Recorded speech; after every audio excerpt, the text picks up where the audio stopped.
দীর্ঘ সময় যখন সে আসে না বলেই নয় আর কি, একেবারে ডিপ কোমাতে ছিল, যেটা আমরা বলি যে সাধারণত এই অবস্থায় আমরা অনেক সময় বলি যে পেশেন্ট বাঁচতেন 95%, যেটা বলা যায় মোটামুটি একেবারে।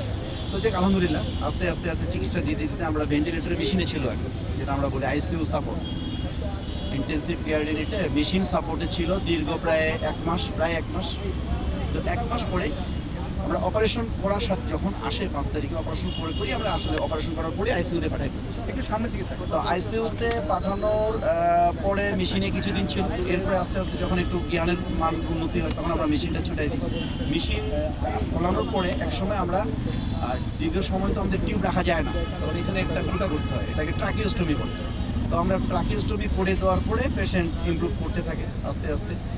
এরপরে আমরা সেখান থেকে এইচডিইউতে নিয়ে যাই, মানে এক ধাপ নিচে আর কি আইসিইউ।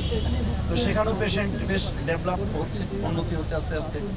এরপরে সেখান থেকে আমরা পোস্ট অপারেটে নিয়ে গেলাম, সেখানেও পেশেন্ট আরও ইমপ্রুভ করলো, তখন নর্মাল ওয়ার্ডে নিয়ে আসলাম। তো ওয়ার্ডে নিয়ে আসার পরে এখন আমাদের টার্গেট হলো যে এটা খুলে দিয়ে আমরা ছুটি দিয়ে দেবো। ট্রাকিওস্টমি যেটা করা আছে, এটা সিস্টেম হলো ধীরে ধীরে খুলতে হয়, মানে ট্রায়াল বেসিস, অনেকগুলো স্টেপ আছে, প্রায় 1 সপ্তাহ 2 সপ্তাহ এগুলো দেখতে হয়। তো আমরা সেটাও দেখছি, কারণ আমি না, আমার সাথে টিম ছিল একটা, তারপর আমাদের যারা আরও সিনিয়র ছিলেন, দিন স্যার ছিলেন, ওনারাও মানে রাউন্ড দিয়েছেন। কিন্তু স্যার আমাদেরকে একটা স্পেশাল টিম সেট করে দিয়েছে, আমরা 7 জনের মধ্যে টিমের আমি চিফ ছিলাম। তো আমরা 7 জনে নিয়মিতই দেখতাম। গত পরশু দিনও আমরা দেখছি, গতকালকেও দেখছি, ভালো ছিল। এরপরে আমরা সিদ্ধান্ত নিলাম যেহেতু 15 দিন ট্রায়াল হয়ে গেছে এই ট্রাকিওস্টমি খোলার, এখন এটা খুলে দিলে সে কথা বলতে পারবে। তো আমরা সিদ্ধান্ত নিয়ে খুলে দেবো। তো খুলে দেওয়া হলো, খুলে দেওয়ার পরেও ভালো রুগী, একটু বললো যে একটু কেমন জানি মনে হচ্ছে, কিন্তু রুগী অলমোস্ট ভালো, মানে সেরকম কোনো তার যে একেবারে রেসপিরেটরি খুব ডিস্টেন্স হচ্ছে অথবা শ্বাসকষ্ট এরকম ছিল না। তো এটা আমরা মোটামুটি তত্ত্বাবধানে আমরা যারা ডিউটি ডক্টর অফিসার শেষ হয়ে গেলো, ডিউটি ডক্টরকে বলা হলো, ভালোই ছিল। রাত 3টার দিকে হঠাৎ পেশেন্ট একটু বেশ খারাপের দিকে যাচ্ছে, মানে অ্যাকর্ডিং টু তার অ্যাটেন্ডেন্ট আর কি, তার বড় ভাই যে ছিল আমি। তো সে তখন কর্মরত যে ডিউটি ডক্টর ছিল তাকে ইনফর্ম করলো, সে যেহেতু বৈষম্য বিরোধী ছাত্র, সে এটা রিস্ক না নিয়ে সরাসরি আইসিইউতে নিয়ে গেল, তখনও ভালো ছিল।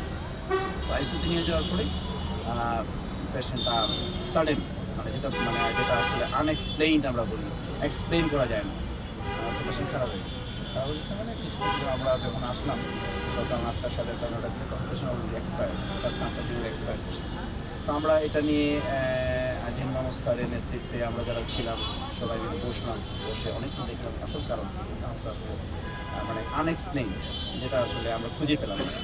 তো আমরা আসলে একটা বিধাতার একটা সিস্টেম আছে, আল্লাহ রাব্বুল আলামিন, এটা নির্ধারিত সময় মানুষের তো আছেই, আমাদের তো এটার দিকে আসলে আমরা মনে হলো যে না, আসলে আমাদের হাতে নাই, আর আমরা যতটুকু করছি ওর জন্য আমাদের যতটা করা দরকার ছিল সর্বোচ্চটাই আমরা দিচ্ছি। ডিজাইন, এলিগেন্স, বিউটি, সেরা পণ্য সবার জন্য জেভিকো। তার আঘাতগুলো সত্যি যেটা কি, তার আঘাত নাভির উপর থেকে সমস্ত জায়গায় তার আঘাত, স্পেশালি ব্রেন, একটা ব্রেনের একটা অংশ গুলিটা উড়ে গেছে, গুলি করার মধ্য দিয়ে একটা গুলি উড়ে গেছে, উড়ে গিয়ে ব্রেনের একটা অংশ নষ্ট হয়ে গেছে, তারপরেও ভালো হয়েছে সে।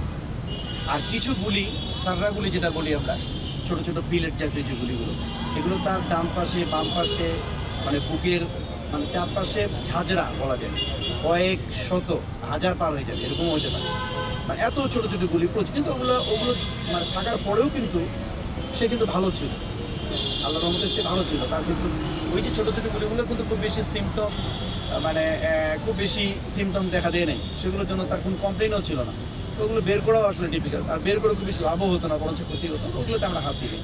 মেজর যে তার ইয়েটা ছিল ব্রেন ইঞ্জুরি, সেখানে আমরা অপারেশনের মধ্য দিয়ে তার গুলি বের করে দিয়ে আমরা যেটা তার জন্য করা দরকার ছিল সবটাই করে দিচ্ছি, এবং পেশেন্ট ডেভেলপও হয়েছে, উন্নতিও হয়েছে।